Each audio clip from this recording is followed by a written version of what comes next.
Kehidupanku berubah drastis setelah perjanjian yang kupikir hanya lelucon belaka. Aku hanyalah seorang wanita biasa yang ingin melupakan masa lalu. Tapi siapa sangka, kebahagiaanku yang baru malah berubah menjadi mimpi buruk.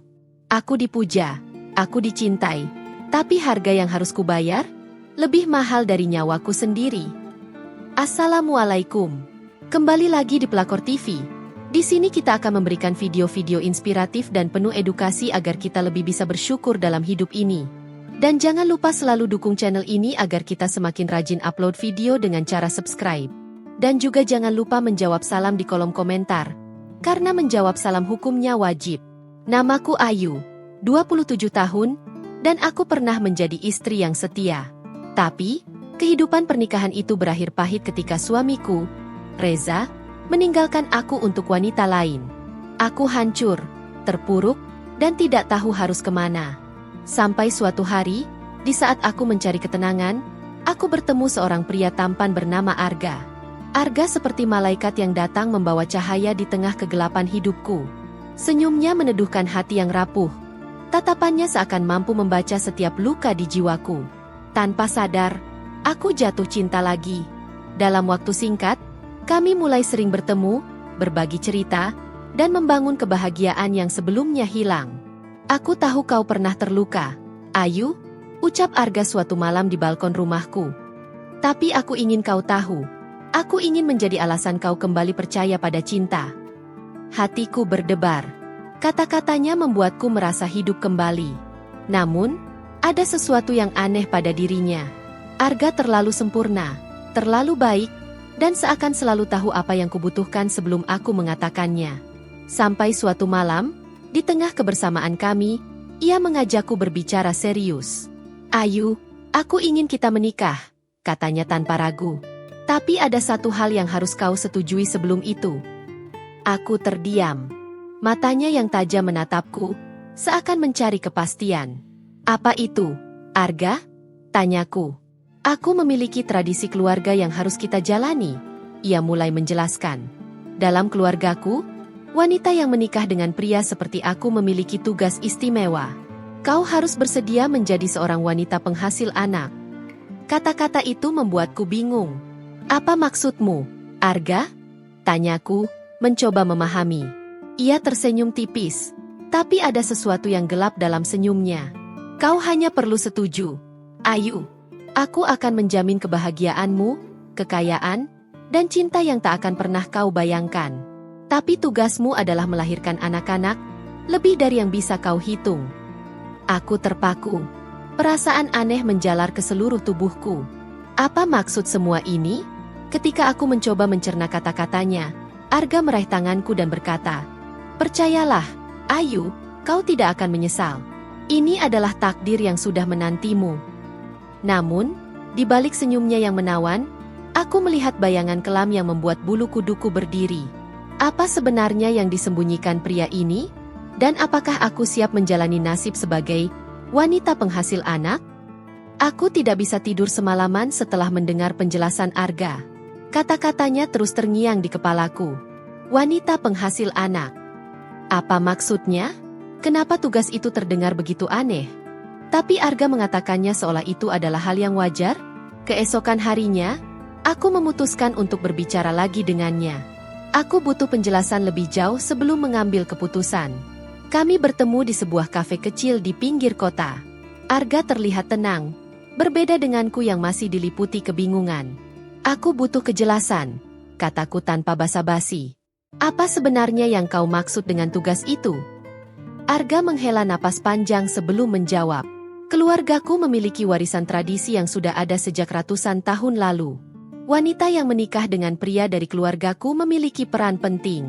Mereka harus melahirkan anak-anak yang menjadi penerus garis keturunan keluarga kami. Tapi kenapa kedengarannya seperti beban besar? Tanyaku, berusaha menahan emosi. Karena ini bukan hanya soal keluarga kecil biasa, Ayu, jawabnya. Keturunan kami memiliki keistimewaan. Aku menatapnya, bingung. Keistimewaan apa maksudmu? Ia terdiam sejenak, lalu berkata pelan, keturunan keluargaku memiliki darah yang unik. Anak-anak yang dilahirkan akan membawa keberuntungan dan kejayaan bagi keluarga. Tapi jumlah mereka menentukan kekuatan tradisi itu. Karena itu, wanita yang menikah dengan pria seperti aku harus siap melahirkan sebanyak mungkin. Jantungku berdebar. Ini terdengar tidak masuk akal. Tapi ekspresi serius Arga membuatku yakin bahwa dia tidak sedang bercanda. Dan kalau aku menolak, tanyaku akhirnya. Arga menunduk sejenak, lalu menatapku dengan mata yang dalam. Aku tidak akan memaksamu. Tapi jika kau menolak, kita tidak bisa bersama. Tradisi ini lebih besar dari cinta kita. Aku merasa terjebak di antara cinta dan logika. Di satu sisi, aku mencintai Arga dan ingin bersamanya. Di sisi lain, apa yang ia minta dariku terlalu besar dan sulit diterima. Aku butuh waktu, kataku akhirnya. Arga mengangguk. Ambillah waktu sebanyak yang kau butuhkan. Aku akan menunggu. Hari-hari berikutnya terasa seperti mimpi buruk. Aku mulai mencari tahu tentang keluarga Arga. Tidak mudah mendapatkan informasi. Tapi aku mendengar bisikan dari orang-orang yang mengenalnya. Keluarga Arga itu misterius, kata salah satu teman kantorku. Katanya, setiap wanita yang menikah dengan anggota keluarganya pasti hilang dari peredaran. Mereka hidup mewah, tapi entah kenapa tidak pernah terlihat lagi di luar. Aku semakin curiga. Apa sebenarnya yang terjadi pada para wanita itu? Apakah aku juga akan mengalami nasib yang sama? Di tengah kebingunganku, Arga datang lagi ke rumahku. Kali ini, ia membawa sebuah cincin berhiaskan batu merah yang memancarkan kilauan aneh. Aku ingin kau menerima ini, katanya sambil menyodorkan cincin itu. Ini adalah tanda bahwa kau menjadi bagian dari hidupku. Dan jika kau menerimanya, artinya kau sudah siap menjalani tradisi keluarga kami. Aku memandang cincin itu dengan perasaan campur aduk. Di satu sisi, aku mencintainya. Di sisi lain, aku tidak tahu apakah aku siap menerima konsekuensinya. Berikan aku 1 malam lagi untuk berpikir, pintaku dengan suara bergetar. Arga mengangguk pelan, tapi sebelum pergi, ia berkata, Ayu, jika kau menerima cincin ini, kau tidak hanya menjadi istriku. Kau akan menjadi bagian dari sesuatu yang jauh lebih besar. Tapi percayalah, aku akan selalu mencintaimu, apapun yang terjadi. Malam itu, aku duduk di kamar sambil memandangi cincin yang ditinggalkan Arga di atas meja. Aku tahu, keputusanku malam ini akan menentukan seluruh hidupku. Namun, jauh di dalam hatiku, aku merasa ada sesuatu yang lebih besar dari sekadar tradisi keluarga. Sesuatu yang gelap, misterius, dan mungkin berbahaya. Malam itu, aku tidak bisa berhenti memandangi cincin yang ditinggalkan Arga. Batu merahnya bersinar lembut di bawah cahaya lampu kamarku, seperti memanggilku untuk menyentuhnya. Pikiran dan perasaanku bercampur aduk. Apa yang sebenarnya sedang aku lakukan? Gumamku sendiri. Bayangan masa depan bersamanya terlihat indah, tapi bayangan tugas yang harus kujalani membuatku gentar. Namun, jauh di dalam hatiku, aku tahu aku tidak bisa hidup tanpa Arga. Entah bagaimana, aku merasa dialah takdirku, meskipun jalan menuju takdir itu penuh misteri. Dengan tangan gemetar, aku mengambil cincin itu dan menyelipkannya di jari manisku. Sesaat, ruangan terasa bergetar pelan, seperti ada energi yang mengalir melalui tubuhku. Aku terkejut, tapi sebelum sempat berpikir lebih jauh, bayangan Arga memenuhi pikiranku. Aku siap, bisikku pada diriku sendiri. Keesokan harinya, aku memberitahu Arga bahwa aku menerima lamarannya. Ia tersenyum lebar, tatapannya dipenuhi kebahagiaan. Tapi di balik kebahagiaan itu, aku melihat sesuatu yang berbeda, seperti rasa lega yang dalam. Kau tidak akan menyesal, Ayu, katanya sambil menggenggam tanganku erat. Aku akan memastikan kau mendapatkan segalanya. Cinta, kekayaan, dan kebahagiaan. Hari pernikahan kami disiapkan dengan sangat cepat. Aku tidak tahu bagaimana Arga mengaturnya, tapi semuanya berjalan sempurna. Gaunku indah, pesta mewah, dan hanya dihadiri orang-orang pilihan. Namun, ada hal aneh yang membuatku resah. Banyak tamu undangan yang tampak tidak biasa. Mereka semua mengenakan pakaian formal, tapi auranya berbeda, dingin, misterius, dan seolah-olah mereka bukan manusia biasa. Ketika acara selesai, Arga menggandeng tanganku dan membawaku ke rumah besar keluarganya yang terletak di sebuah desa terpencil. Rumah itu lebih mirip istana, besar dan megah, tapi ada kesan menyeramkan yang sulit kujelaskan. Malam ini, kau akan resmi menjadi bagian dari keluarga ini, kata Arga sambil membawaku ke sebuah ruangan besar di lantai bawah. Ruangan itu dipenuhi lilin-lilin merah dan simbol-simbol aneh di lantainya. Aku merasa gugup, tapi Arga meyakinkanku. Ini hanya tradisi keluarga, Ayu. Kau hanya perlu mengikuti semuanya. Di tengah ritual yang dilakukan oleh seorang pria tua berjubah hitam, aku merasa tubuhku mulai panas. Energi yang kuat mengalir ke seluruh tubuhku, dan cincin di jariku bersinar terang. Ayu, kau sekarang adalah wanita terpilih, kata pria tua itu. Kau memiliki tugas mulia untuk melahirkan penerus keluarga ini. Tapi ingat, setiap anak yang kau lahirkan akan membawa sebagian dari jiwamu. Aku terkejut mendengar kata-kata itu. Apa maksudnya sebagian dari jiwaku? Tanyaku panik. Arga meraih tanganku, mencoba menenangkanku. Ini bukan sesuatu yang berbahaya. Ayu, ini hanya bagian dari tradisi. Kau tidak akan kehilangan apa-apa. Tapi aku bisa merasakan ada sesuatu yang salah. Tubuhku terasa berat, dan pandanganku mulai kabur. Malam itu, aku terbangun di kamar besar di rumah keluarga Arga. Aku merasa lelah, seolah-olah energi tubuhku terkuras. Di sampingku, Arga tersenyum lembut, tapi ada sorot mata yang sulit kuartikan. Selamat datang di keluarga kami, Ayu, katanya. Mulai sekarang, hidupmu akan berubah sepenuhnya. Aku tidak tahu apa yang sebenarnya terjadi malam itu, tapi aku tahu hidupku tidak akan pernah sama lagi. Tradisi keluarga Arga bukan hanya tentang cinta atau kebahagiaan. Ada sesuatu yang lebih gelap, lebih dalam, dan aku telah terjerat di dalamnya. Hari-hari setelah ritual itu berjalan seperti mimpi aneh yang tak kunjung berakhir. Aku merasa tubuhku berbeda, lebih lemah tapi juga lebih sensitif. Kadang aku mendengar suara-suara bisikan lembut di malam hari, suara-suara yang memanggil namaku. Arga, seperti biasa, selalu tampak penuh perhatian. Ia merawatku dengan cinta yang membuatku sedikit lupa akan ketakutan yang menyelimuti hati.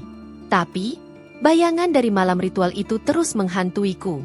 Arga, aku akhirnya memberanikan diri bertanya saat kami duduk di taman rumah besar itu. Apa sebenarnya yang terjadi padaku malam itu? Kenapa aku merasa ada yang berubah dalam diriku? Arga menatapku dalam-dalam, lalu menghela napas. Ayu, aku tahu ini tidak mudah bagimu. Tapi kau sudah menjadi bagian dari keluarga ini. Tubuhmu sekarang dipersiapkan untuk tugas yang lebih besar, melahirkan generasi penerus. Dan itu membutuhkan energi yang luar biasa. Aku merasakan ketakutan merayap di dadaku. Apa maksudmu dengan membutuhkan energi? Arga menggenggam tanganku. Tradisi keluarga kami tidak seperti keluarga biasa. Setiap anak yang lahir akan membawa sebagian dari kekuatan dan jiwa ibunya. Tapi kau tidak perlu khawatir. Aku akan selalu ada di sisimu untuk melindungimu. Malam itu, aku tidak bisa tidur. Kata-kata Arga menggema di pikiranku. Aku mulai menyadari bahwa keputusan untuk menikah dengannya bukan hanya tentang cinta, tapi juga pengorbanan besar yang belum sepenuhnya aku pahami. Namun, pagi berikutnya, semuanya terasa lebih aneh.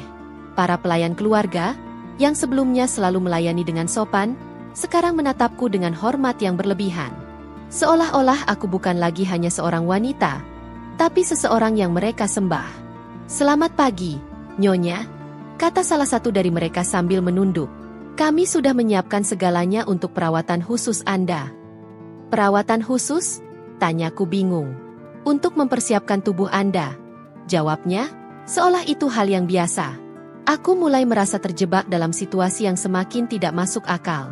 Mereka membawaku ke sebuah ruangan besar yang dipenuhi aroma bunga dan rempah-rempah. Di sana, tubuhku dimandikan dengan air yang diberi berbagai macam bunga dan ramuan. Apa semua ini perlu? Tanyaku. Ini bagian dari tradisi, Nyonya, jawab salah satu wanita tua dengan nada hormat. Aku merasa seperti boneka dalam permainan besar yang aku sendiri tidak tahu aturannya. Hari-hari berlalu, dan aku mulai menyadari perubahan besar dalam tubuhku. Aku sering merasa mual dan lelah, tapi anehnya, di saat yang sama, aku merasa lebih kuat secara emosional. Aku mulai memiliki firasat yang tajam dan mimpi-mimpi aneh tentang bayi-bayi yang membawa kekuatan besar. Suatu malam, Aku memutuskan untuk berbicara dengan salah satu pelayan tua yang tampaknya tahu banyak tentang keluarga Arga. Tolong katakan yang sebenarnya. Pintaku. Apa yang sebenarnya terjadi pada wanita yang menjadi bagian dari keluarga ini? Apa yang akan terjadi padaku? Wanita tua itu menatapku dengan mata penuh simpati. Nyonya, Anda adalah wanita terpilih. Tidak semua wanita bisa menjalani tugas ini. Tapi tugas ini berat. Karena setiap anak yang Anda lahirkan akan membawa sebagian dari kekuatan hidup Anda. Dan semakin banyak anak yang Anda lahirkan, semakin besar pengorbanan yang harus Anda berikan. Aku merasa seperti dihantam gelombang besar. Apa itu berarti aku akan kehilangan diriku sendiri? Anda tidak akan kehilangan semuanya, Nyonya, katanya. Tapi Anda harus kuat, karena ini adalah jalan yang sudah Anda pilih. Malam itu, aku duduk di tepi ranjang, memandangi cincin di jariku. Aku mulai merasakan bahwa cinta yang aku miliki untuk Arga tidak cukup untuk menutupi kegelapan dari tradisi ini. Tapi aku juga tahu, aku sudah terlalu jauh untuk mundur. Di luar, bulan purnama bersinar terang, seolah menjadi saksi dari apa yang akan terjadi selanjutnya. Pagi itu, aku terbangun dengan perasaan aneh. Tubuhku terasa lebih berat, seperti ada sesuatu yang berbeda. Ketika aku melihat bayanganku di cermin, kulitku tampak lebih pucat, tapi ada cahaya yang samar-samar memancar dari wajahku. Ini pasti efek dari ritual, pikirku, mencoba meyakinkan diriku sendiri bahwa semuanya baik-baik saja. Arga datang dengan senyum khasnya. Ia membawa sarapan ke kamar, sesuatu yang belum pernah dilakukannya sebelumnya. Bagaimana perasaanmu hari ini? Tanyanya sambil menatapku lembut. Jujur saja, aku merasa aneh, jawabku. Seperti tubuhku berubah, tapi aku tidak tahu bagaimana menjelaskannya. Arga mengangguk, seolah-olah ia sudah menduga jawabanku. Itu normal, Ayu. Tubuhmu sedang beradaptasi. Kau akan melihat perubahan besar dalam beberapa hari ke depan. Hari-hari berikutnya berjalan dengan cepat. Tubuhku benar-benar berubah. Aku sering merasa sangat lelah, tapi di sisi lain, aku merasa memiliki energi yang luar biasa, seperti kekuatan yang tidak pernah aku miliki sebelumnya. Namun, perubahan itu tidak hanya terjadi pada tubuhku.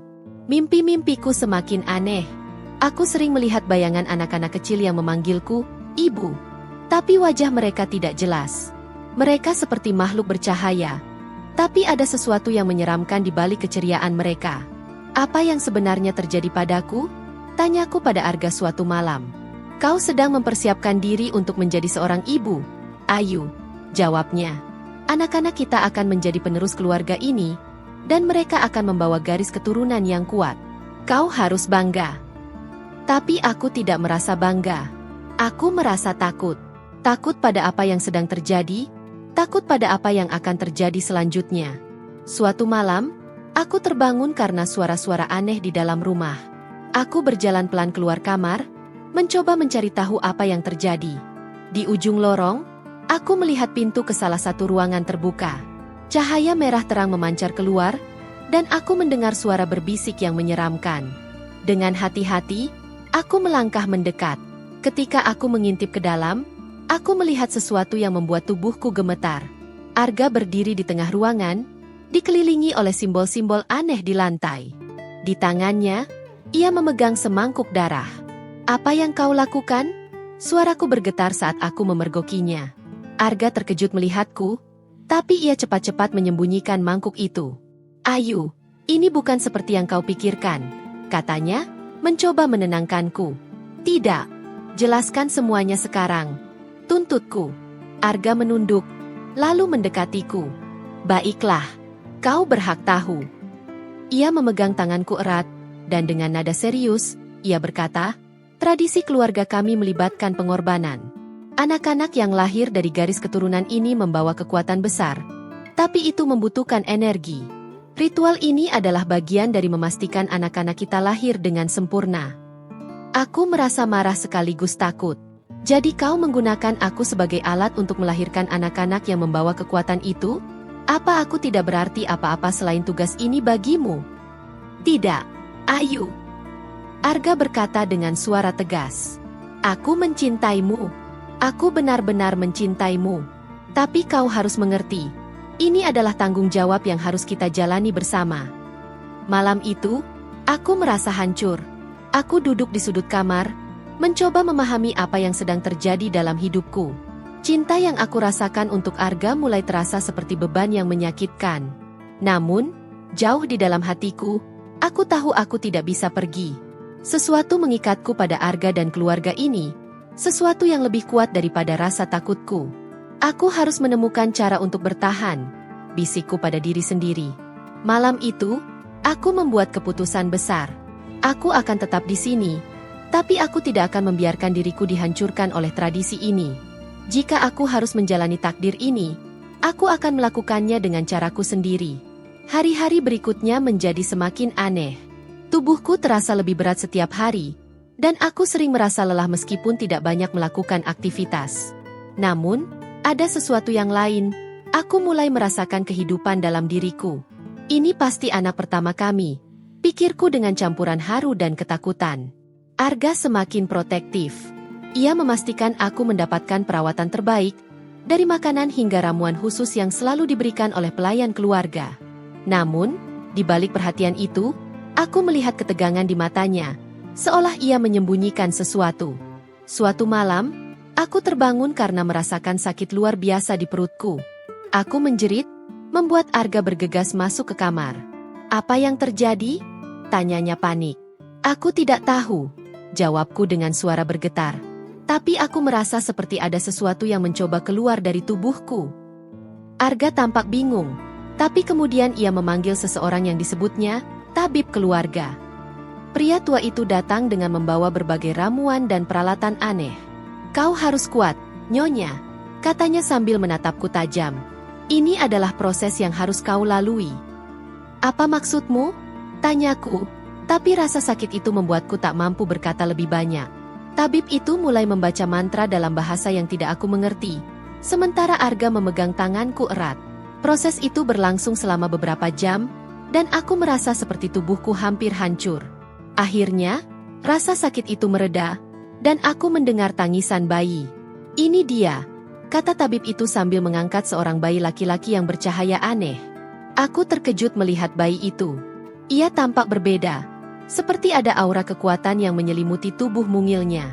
Beberapa hari setelah kelahiran itu, aku mulai merasa tubuhku semakin lemah. Aku tidak bisa berjalan terlalu lama, dan pandangan mataku sering kabur. Aku tahu ini bukan hanya efek dari melahirkan. Ada sesuatu yang salah. Aku merasa berbeda. "Arga," kataku suatu malam. Tubuhku seperti kehilangan energinya. Arga menghela napas panjang. "Ayu, aku tidak ingin kau takut, tapi ada sesuatu yang harus kau ketahui." "Apa?" tanyaku dengan penuh waspada. "Setiap anak yang lahir dari tradisi ini memang membawa sebagian energi ibunya," jawabnya pelan. "Itu adalah harga yang harus dibayar." Aku terdiam, mencoba mencerna apa yang baru saja ia katakan. "Jadi kau tahu ini akan terjadi, tapi kau tetap membiarkanku melalui semua ini?" "Ayu, aku tidak punya pilihan," katanya dengan nada penuh penyesalan. "Aku mencintaimu, tapi keluarga ini memiliki tanggung jawab besar. Anak-anak kita akan menjadi penerus yang membawa kekuatan besar untuk menjaga tradisi ini tetap hidup." Malam itu, aku merasa seperti kehilangan sebagian diriku. Aku mencintai bayi kecilku, tapi aku juga merasa marah pada Arga dan keluarga ini. Mereka telah menjebakku dalam kehidupan yang penuh dengan pengorbanan tanpa akhir. Namun, jauh di dalam hatiku, aku tahu aku tidak bisa pergi. Anak itu adalah darah dagingku, dan aku tidak bisa meninggalkannya. Aku menatap bayi kecilku yang sedang tidur di ranjangnya. Ia tampak begitu damai, tanpa mengetahui beban yang telah aku tanggung untuk melahirkannya. "Aku akan melindungimu, apapun yang terjadi," bisikku sambil membelai wajah mungilnya. Namun, aku tahu, ini baru permulaan. Aku masih harus menghadapi banyak hal, dan aku tidak yakin apakah aku cukup kuat untuk bertahan. Beberapa bulan berlalu sejak kelahiran anak pertamaku. Ia tumbuh dengan cepat, jauh lebih cepat dari anak-anak biasa. Arga tampak puas melihat pertumbuhan anak kami, tapi aku merasa semakin cemas. Tubuhku yang dulu kuat kini semakin lemah, dan aku sering merasa seperti hidupku perlahan-lahan terserap. "Ayu, kau harus istirahat lebih banyak," kata Arga suatu pagi. Aku tidak butuh istirahat, Arga, jawabku dengan nada lelah. Aku butuh penjelasan. Apa sebenarnya yang kau sembunyikan dariku?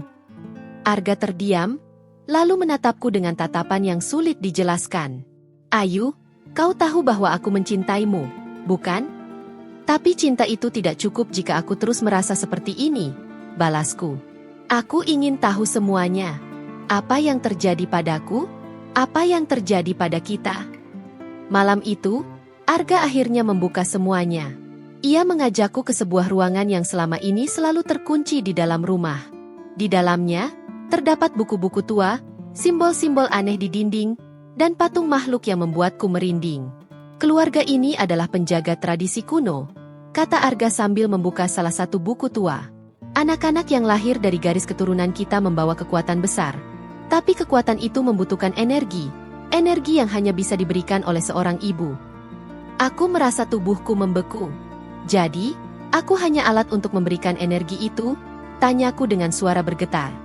Tidak, Ayu, Arga membantah cepat. Kau lebih dari itu. Kau adalah bagian dari tradisi ini, bagian dari keluarga ini. Tanpamu, semuanya akan hancur. Beberapa hari kemudian, hal yang tidak terduga terjadi. Anak kami mulai menunjukkan tanda-tanda kekuatan yang tidak biasa. Ia bisa menggerakkan benda tanpa menyentuhnya. Dan terkadang ia berbicara dalam bahasa yang tidak pernah aku ajarkan. Apa yang terjadi padanya, Arga? Tanyaku panik. Ini adalah bagian dari takdirnya, jawab Arga dengan tenang. Ia akan menjadi pemimpin keluarga ini suatu hari nanti. Namun, aku tidak bisa menerima itu begitu saja. Aku merasa seperti kehilangan kendali atas hidupku sendiri. Pada suatu malam yang gelap, aku mengambil keputusan besar. Aku menggendong anakku, membungkusnya dengan kain tebal, dan diam-diam meninggalkan rumah. Aku tidak tahu kemana aku akan pergi. Tapi aku tahu aku harus melarikan diri dari tradisi ini sebelum semuanya menghancurkanku. Namun, belum jauh aku berjalan, langkahku terhenti. Di depan mataku, Arga berdiri dengan wajah yang tidak pernah aku lihat sebelumnya. Wajahnya penuh dengan kekecewaan dan kemarahan. Kau tidak bisa pergi, Ayu, katanya dengan suara dingin. Kau adalah bagian dari keluarga ini. Anak itu adalah masa depan kita. Tidak, Arga, teriakku. Aku tidak bisa terus hidup seperti ini. Aku ingin kebebasan, untuk diriku dan untuk anak kita. Aku mencoba melarikan diri, tapi tubuhku terasa lemah. Arga mendekat, dan dengan lembut, ia mengambil anak kami dari pelukanku. Ayu, kau tidak mengerti, katanya sambil menatapku. Keluarga ini adalah takdirmu. Anak kita adalah penerus yang akan membawa nama keluarga ini ke masa depan. Aku hanya bisa menangis. Aku tahu aku telah kehilangan segalanya. Kebebasanku, kendaliku atas hidupku, bahkan cintaku pada Arga yang kini terasa seperti belenggu. Aku kembali ke rumah bersama Arga, tapi hatiku kosong. Aku tahu aku tidak bisa melawan tradisi ini, tapi aku juga tahu bahwa aku tidak akan pernah benar-benar bahagia. Di dalam diriku, aku bersumpah bahwa jika ada kesempatan, aku akan menemukan cara untuk menghancurkan rantai tradisi ini, agar anakku tidak perlu menjalani nasib yang sama seperti diriku.